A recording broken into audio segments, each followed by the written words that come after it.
We should do an intro at least. Okay. You go first, because I'm going to ramble. Camera.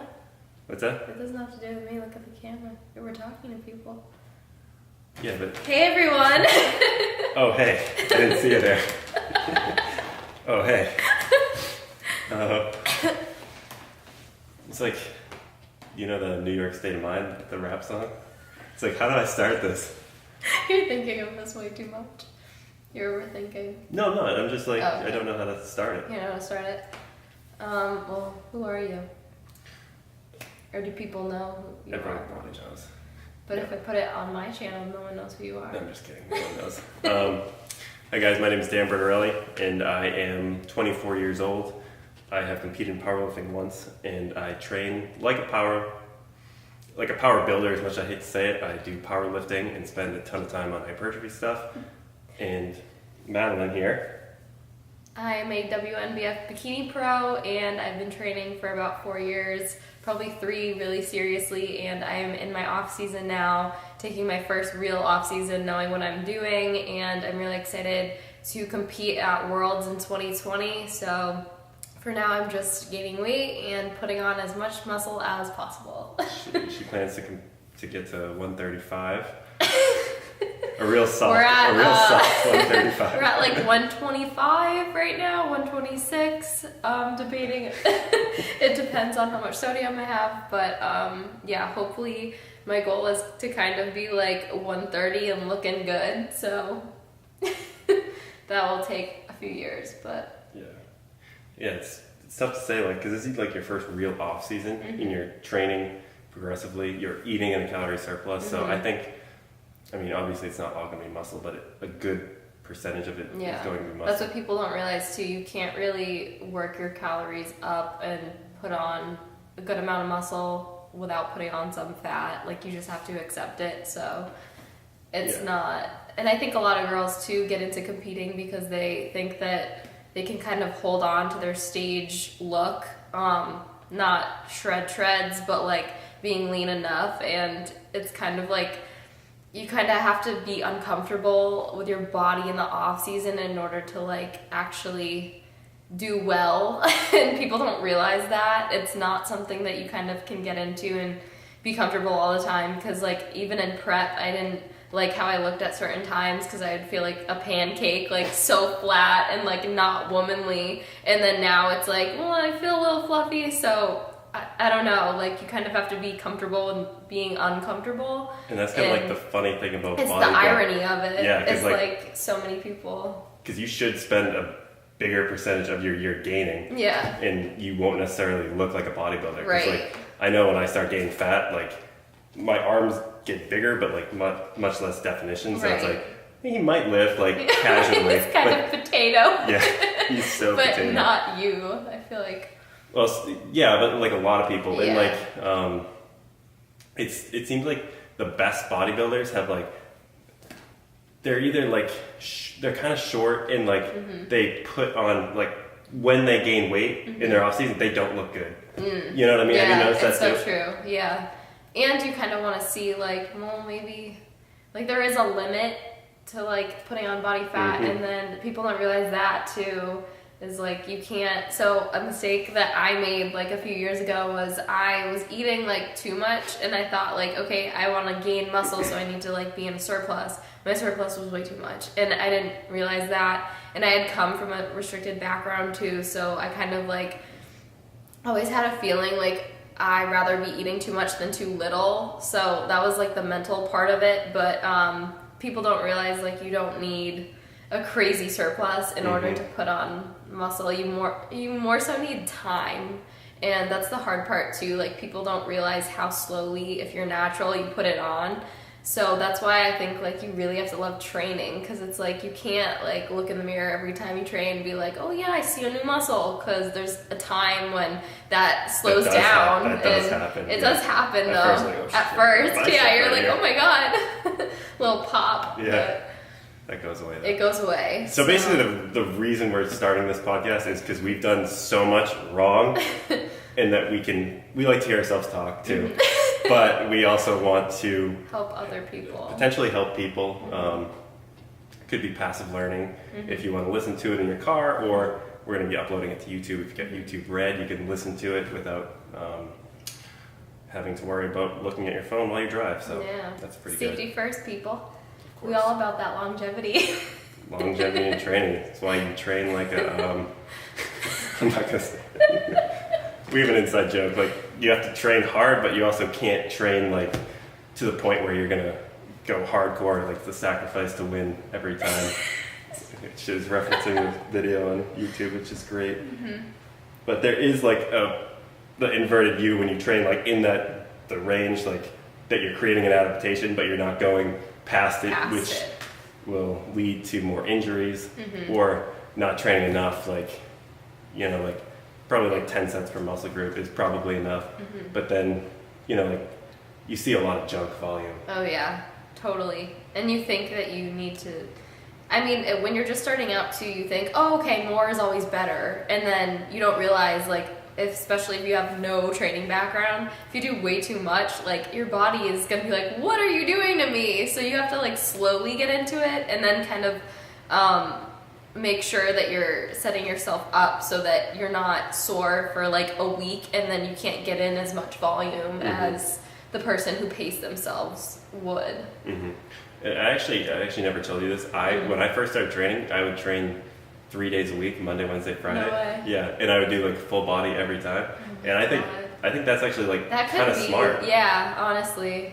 For a beginner. Because how many exercises were you doing? Do you remember? A lot. Yeah, a lot. I mean, like back then I wasn't that strong, so you know, you can do a squat and throw like 25s and 45 pounds on, and you're like, I'll do this minute. You know, like you have no. Yeah, you don't. I really wish I would like recorded it or somehow like had my training. Yeah, like a the notebook real oldies. Yeah, I'd be so curious to see like what the hell I was doing. Yeah, I remember I would try filming myself at Hobart squatting, and like there was no good place to film it. It would like fall half the time.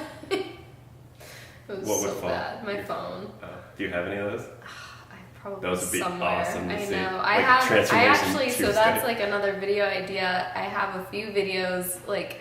Real oldies where I was like front squatting and like doing all these movements that I kind of like. I've always been into form and like making sure that that was the most important thing that I was doing, and it didn't matter what weight I was using, like my form had to be perfect. But like I want to do a voiceover of like old training things and like what I would do. Like when I started deadlifts, my form was always great, but I didn't realize like having the mirror in front of me at my gym, like I would look in the mirror and I would always whip my neck up and it would throw my back and everything off, and I like will cringe watching the old videos.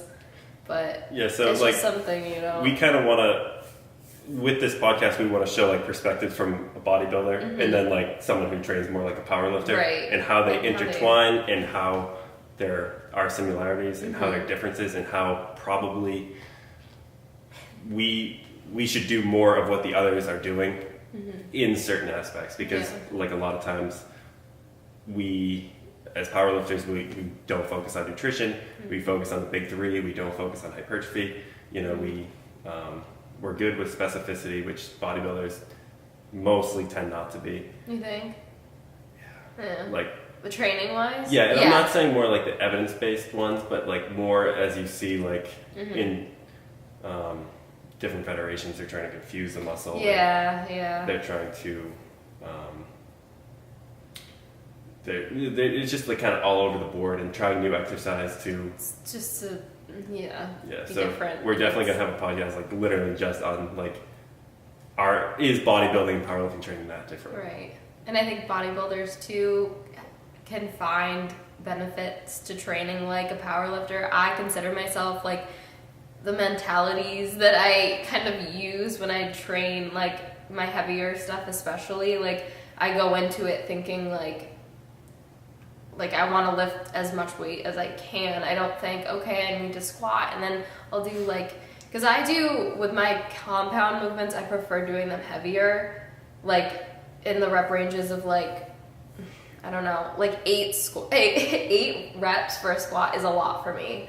Like I've always been into doing it heavier. So I think like a lot of bodybuilders can benefit from like training their big three and just in general heavier than usual. Cause I think a lot of the times, like when people are doing like 15 and 20 reps of things, it's like just a waste, and it's like, why don't you just up your weight and like go really heavy? Like, I mean, if volume is equated, it probably doesn't make a difference. But my argument is, okay, you know, the research shows if volume is equated, you will get similar gains in hypertrophy.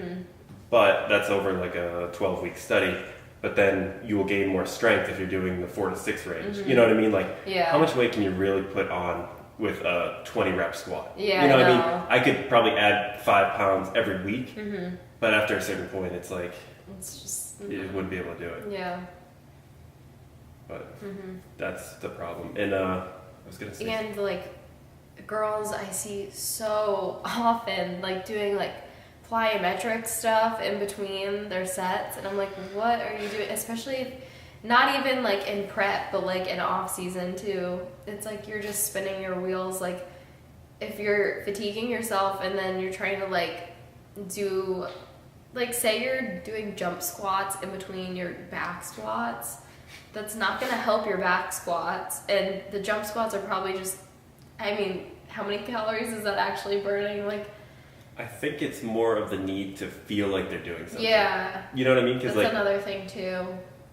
And I mean, usually these same people will bring all their stuff to failure too. Yeah. So they'll be going to failure, then doing jump squats. Yeah. And do you know how much like just the fatigue from the jump squats after a set of going to failure will fatigue you for your next set? It's the volume is just going down, you know. Right. Like, there's no way that you can get, like, say you're going to go for like 10 reps each set. The first one, you bring it to 10 reps to failure, do a set of jump squats, and then you rest 30 seconds because it creates a hormone, whatever the hell it is.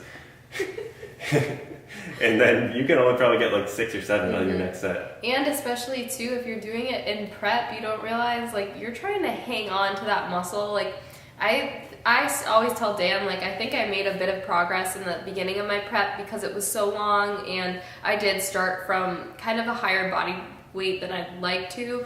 So I think I did put on muscle at the beginning, but if you're doing like plyometrics and stuff in between your sets during prep, and you want to keep that muscle that you already have built, that's not going to help it at all. And like that would be, you'd kind of be like conditioning yourself to lose. And then you're doing like a few sessions of 250 and calories. And you're so tired, and like that's not going to help you. And a big thing too was like when I was in prep, and still I can push myself now if I like just feel like sprinting like randomly, I can do that. But like a big thing was in prep, I made sure to always do like lower intensity to medium kind of intensity cardio, because there's literally no benefit to like killing yourself running on the treadmill. Like, I mean, granted, like it does, I get in the mood to sprint sometimes, but like I literally same for me, but but like it won't help you if your main goal is to put on muscle or keep it. And people don't realize that. And it could actually interfere with recovery too. Yeah, so say you wanted to squat the next day. Especially in prep, like it just goes down the drain. So, yeah. Yeah, but it's one of those things where you see, like going back to your point about like how powerlifters might not, or how you like to do heavier weight, higher intensity, lower volume on your compound movements. Yep. I actually start a block, I'll be doing 9s on squats. Oh my god. And it's like, it's light, but it's like practicing the form. Yeah, that's you know the other I mean? thing too, like how you're doing conventional deadlifts twice a week, but it's not like he's PRing every week now. Like it's just trying to practice the Definitely movement. volume PRs. I mean, from going from one time to 2 times. That's true, but just like practicing movements too is just as important as like when you start. Okay, so like we were just benching.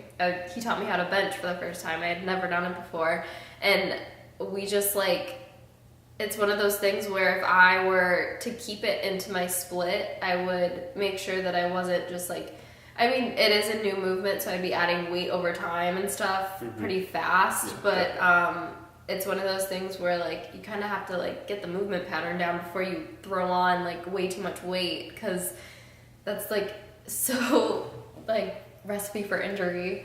No, 100%. And like So say you wanted to build your chest as fast as possible. A lot of people say, oh, you have to bench. I would say do not bench. I'd say get on a chest press machine, and you don't have to learn it. You know, it's just like, you don't need any stability. It's just like getting more volume in. Like, it's the same thing for squats. If I wanted to build my quads as fast as possible, you'd be doing like a leg extensions. Yeah, or a hack squat maybe. Something a little easier, but you know, too many people isolated. Yeah, and this is definitely going to be a podcast. You know, like you don't need to squat, bench, and deadlift.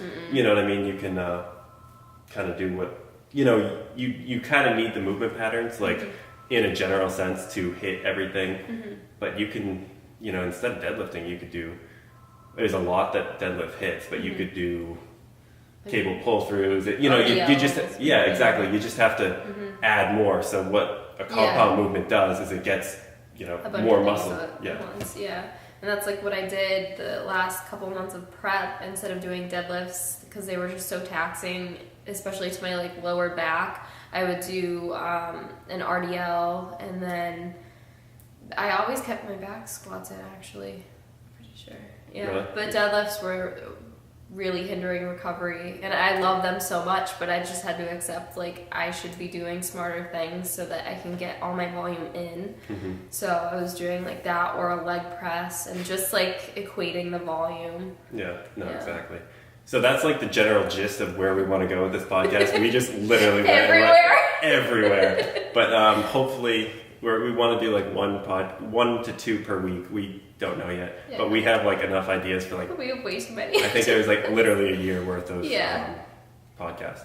So we're gonna try to do it a week, and we promise we'll do our best to stay on one topic.